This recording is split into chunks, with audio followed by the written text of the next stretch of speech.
Bonjour à tous et bienvenue dans cette petite vidéo où je vais vous expliquer ce que c'est des structures de marché, comment il faut les interpréter, comment il faut les utiliser et à quoi ça sert finalement de comprendre que le marché est haussier, baissier et surtout comment le savoir.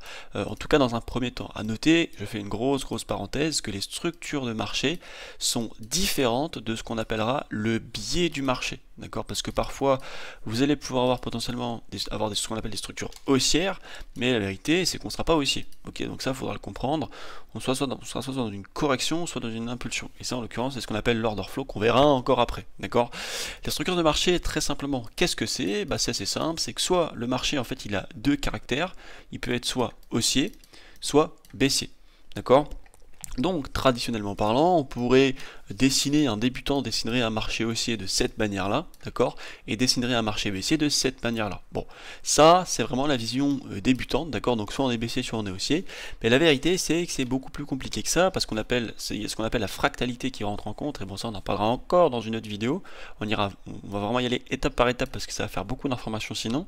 Les structures de marché, en fait, c'est ça. On va pouvoir dénommer ce qu'on appelle, ce qu'on appelle le low, et le high, d'accord, donc soit un point bas, soit un point haut, ok, donc soit un high, soit un low.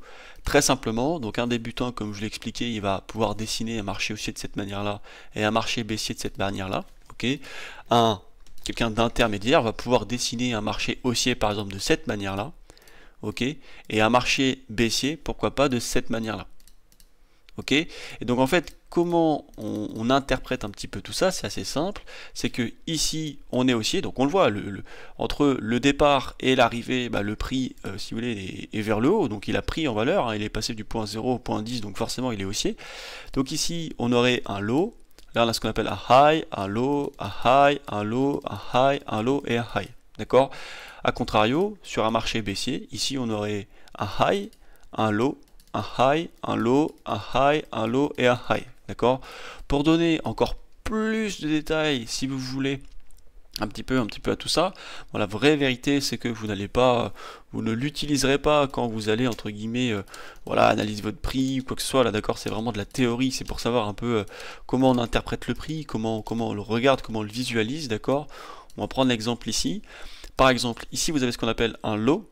D'accord, là justement vous avez ce qu'on appelle un high, d'accord, et la suite d'après ce ne sera plus un low, c'est ce qu'on va appeler un lower high, d'accord, donc un low plus haut tout simplement, et ici c'est ce qu'on appellera pardon un higher high, d'accord, là pareil, d'accord, et là pareil, et donc du coup de l'autre côté, ici on va avoir ce qu'on appelle un high évidemment, d'accord, et ici on va avoir ce qu'on appelle un lower low. D'accord, donc un low encore plus bas. Ici pareil, et là on a ce qu'on appelle un higher low. Ok, donc là vous avez la vision intermédiaire de ce que c'est des structures. D'accord, donc ça c'est la vision plutôt avancée, pardon. Donc la vision intermédiaire c'est low high, low high, low high, d'accord. La vision, on va dire avancée, c'est higher low, higher low, higher low, lower high ou lower high ici, d'accord, ou lower low. Maintenant, donc vous avez vu un débutant il dessine le marché comme ça. D'accord, un intermédiaire il va dessiner le marché comme ça, et quelqu'un d'avancé qui comprend comment fonctionne le prix, il va dessiner un marché comme ça. D'accord, tac, tac, tac, tac. Voilà, ça va être une vision beaucoup plus avancée de la vision que le prix va pouvoir avoir, d'accord. Et donc là, on va essayer de comprendre comment fonctionnent les structures, d'accord. Donc attention, vous allez avoir ce qu'on appelle les structures majeures et les structures mineures, d'accord. Ici, ce qui va nous intéresser, c'est l'order flow, on le verra après. Ok, on va essayer de repérer le mouvement général de la tendance, d'accord. Là où vraiment on a eu le mouvement haussier qui nous a permis de casser d'autres niveaux, d'accord. Donc là, on voit que ici, on a eu ce mouvement-là, parce que c'est ce mouvement-là qui vient casser celui-ci. D'accord. Là, pareil, on voit que c'est ce mouvement-là qui vient casser celui-ci, et que là, c'est ce mouvement-là qui vient casser celui-ci. Bon, là, on a ce qu'on appelle la tendance de fond. D'accord, la tendance de fond, elle est ici. Tendance de fond, c'est ça, et le biais, la tendance majeure, c'est celle-ci. D'accord, donc sur la tendance majeure, on pourrait dire que là, on a un low, là, on a un high, là, on a un low, là, on a un high, on a un low, on a un high, on a un low, on a un high, pas de souci. Par contre, sur la tendance de fond, ici, je vais vous faire un dessin, ce sera plus simple, hein, pas tout vous réécrire à chaque fois, ça va durer longtemps, sinon, ici on aurait un low, un high, un low, un high, un low, un high, un low, un high, un low, un high, un low, high, low, enfin vous avez compris le principe, d'accord. Et donc vous voyez bien comment comprend finalement la tendance d'un marché, et c'est important si vous voulez, c'est important si vous voulez de se dire et de repérer, alors attendez, j'ai fait une bêtise, voilà super, c'est important ici de repérer que en fait le marché ici n'est pas passé baissier, d'accord? Ici le marché tant qu'il n'a pas cassé si vous voulez vraiment ce gros niveau là, bah si vous voulez il est toujours haussier ici, d'accord? Là il est venu récupérer ce qu'on appelle de l'inducement, jouer dans un order block et continuer sa tendance haussière, d'accord? On verra ça plus tard. Vous voyez c'est important d'identifier ce qu'on appelle la tendance majeure, de la tendance de fond, ce qu'on peut appeler aussi la tendance mineure, d'accord? C'est très très important, et ça on appellera l'order flow, on le verra dans une prochaine vidéo. Si vous voulez on peut aller sur les écrans, je crois qu'on doit être sur le S&P là, voilà on est sur le S&P, j'ai pris une très très belle position ici, bon malheureusement je fais trail stop, il y a beaucoup d'annonces économiques en ce moment, le mois d'août est en parfaite latéralisation, ça bouge vraiment que pendant les annonces éco, donc je me suis fait sortir, j'ai une tentative ici qui devrait arriver. On va pouvoir analyser si vous voulez un peu le prix, il n'y a pas de souci, on peut essayer de repérer les structures si ça vous intéresse, avec vraiment un graphique réel quelque part. Alors on va venir par exemple en 4 heures, on va faire un replay ici, tiens par exemple, voilà, on va venir en 4 heures. Donc là ici, super.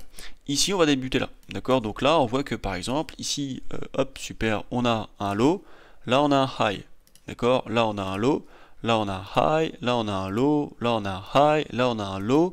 Ici, sur la tendance majeure, attention, on a un high qui est ici, d'accord? Pourquoi? Parce que là, en fait, si vous voulez, vous n'avez toujours pas cassé votre structure qui se situe ici. D'accord? Malgré tout, en tendance mineure, et je l'entends, on va utiliser une autre couleur si vous le voulez, on va utiliser pourquoi pas le vert, on va juste supprimer ça, voilà super. Ici, on aurait effectivement un low, d'accord? Un high et un low, puis un high et un low. Là, bon là on a beaucoup trop de détails, ça ne vous intéresse pas, mais ici, vous voyez, dans ce mouvement de prix là, on aurait un low, un high, un low, un high, puis la tendance majeure qui reprend le pas, et là, un high, un low, et bam, on vient casser ce niveau-là, d'accord? Ici, on peut regarder un peu ce qui se passe. Le low, ici, de la tendance majeure, bah finalement, il se situe ici, d'accord? Et après, alors attendez, hop, on va le remettre en jaune, et après, on vient recasser ce niveau-là, d'accord? Alors attendez, excusez-moi, je me suis trompé, c'est celui-ci, j'avais pas vu ce niveau-là, voilà. C'est ici, après on vient faire celui-ci, d'accord? Après on vient rejouer là, et après on repart. D'accord, donc bon, on va pas voir le détail non plus de tout ce qui se passe derrière, ok? Parce que là on est sur une forme de latéralisation, donc si vous voulez on a un gros range qui prend place là, donc venir déterminer les lows, les highs ou quoi que ce soit, parfois c'est pas forcément l'idéal. On voit bien que ici ce point là vient rejouer entre le dernier high et le dernier low de ce qui n'a pas été entre guillemets mitigated ici. On le verra évidemment par la suite. On peut aller chercher plus de détails si vous le voulez. Hop, on va venir regarder la tendance mineure, pourquoi pas. On va chercher du détail, hein. Pour moi ici on aurait un high, un low, un high, un low, un high, un low, un high, un low, d'accord?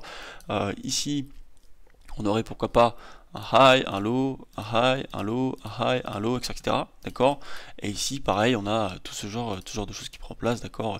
Vous voyez qu'on a une tendance mineure ici qui est quand même fortement marquée, ok? Donc voilà, donc ça c'est pour les structures. À noter que les structures sont différentes du biais, encore une fois, je préfère le préciser, d'accord? Là j'ai été un petit peu plus vulgaire dans ma façon de l'analyser, il y a sûrement une ou deux erreurs parce que je fais ça rapidement quand même, c'est histoire de vous théoriser un petit peu la chose, il y a sûrement une ou deux erreurs je pense, j'en ai repéré une là, bon c'est pas forcément trop grave, au moins vous comprenez comment ça fonctionne. Et c'est ce qui nous intéresse de remarquer, d'accord? Il y a un point intéressant à remarquer, c'est que en fait les structures viennent toujours rejouer dans leur structure passée, d'accord? Donc vous voyez on avait ça, là, ce mouvement-là est venu rejouer en interne avec un lot, d'accord? Ce mouvement-là est venu rejouer en interne avec un lot, d'accord? Ici, bon, c'est pas le cas, d'accord? Donc là, on a tout ce niveau-là malgré tout. Bah si, regardez, ici le marché est bien venu rejouer ici avec ce lot, d'accord? Et ça, on peut le retrouver de manière assez fréquente, d'accord? Et ça, en fait, c'est ce qu'on appelle simplement l'order flow, et ça, c'est même ce qu'on pourrait appeler des blocs institutionnels, d'accord? Tout ça, on verra évidemment ça plus tard. Donc voilà, j'espère que cette petite théorisation, je sais pas si ça dit, mais vous avez compris, a été claire, d'accord? Les structures, c'est vraiment pas quelque chose de compliqué, c'est pour ça que la vidéo dure vraiment pas longtemps. C'est pas forcément trop compliqué à comprendre. Donc voilà, si jamais il y a des questions, bah, n'hésitez pas. On va peut-être retourner sur nos on va retourner sur nos dessins qui sont juste ici, voilà. J'espère que toute cette théorie est comprise. Alors encore une fois, l'objectif des structures, c'est dans un premier temps déterminer un petit peu si on est haussier, si on est baissier, comprendre un petit peu toute cette affaire finalement que le marché nous met devant nous, d'accord, et savoir déterminer une tendance haussière et une tendance baissière avec des termes beaucoup plus précis que on est haussier, on est baissier, tendance haussière, tendance baissière, d'accord. Là finalement on vient vraiment décomposer la tendance majeure, la tendance mineure, etc. Et encore une fois, voilà, il n'y a que les structures, d'accord. Ce qui nous permet vraiment de décomposer une structure haussière, une structure baissière, c'est ce qu'on appelle le biais, je vous le répète depuis tout à l'heure. Et en fait, dans le biais, vous allez avoir beaucoup plus de composantes. Pour trouver le biais, il va falloir des structures, il va falloir de l'order flow, il va falloir imbriquer les liquidités, il va falloir imbriquer évidemment structure, order flow, liquidité, il va falloir imbriquer la mitigation, attention à l'inducement, d'accord, et beaucoup d'autres composantes aussi comme la fondamentale et tout le reste, d'accord. Donc là, si vous voulez, dans la recherche du biais, donc savoir si on va acheter ou on va vendre, parce que quand on a le biais, on peut prendre ses décisions. Pour le moment, vous venez de juste identifier les structures. D'accord. Donc déjà, si vous avez les structures, vous comprenez un peu comment fonctionne le prix. D'accord. Vous comprenez, vous allez le décomposer tout simplement. Donc voilà, bah écoutez, si jamais il y a des questions, n'hésitez pas. Dans tous les cas, il y a l'espace commentaire pour y répondre. Je vous invite à donner du soutien à la chaîne, à partager, commenter, liker et à ne pas liker si ça vous a pas plu. Il n'y a pas de souci. Si jamais il y a quelque chose qui vous plaît pas, ou il y a des erreurs, ou ouais, il y a des choses à redire, bah, n'hésitez pas à m'envoyer un message ou à le faire parvenir directement sur l'espace commentaire. Voilà. Bah écoutez, prenez soin de vous, passez une bonne journée, une bonne soirée, et on se retrouve dans la prochaine vidéo. Ciao ciao.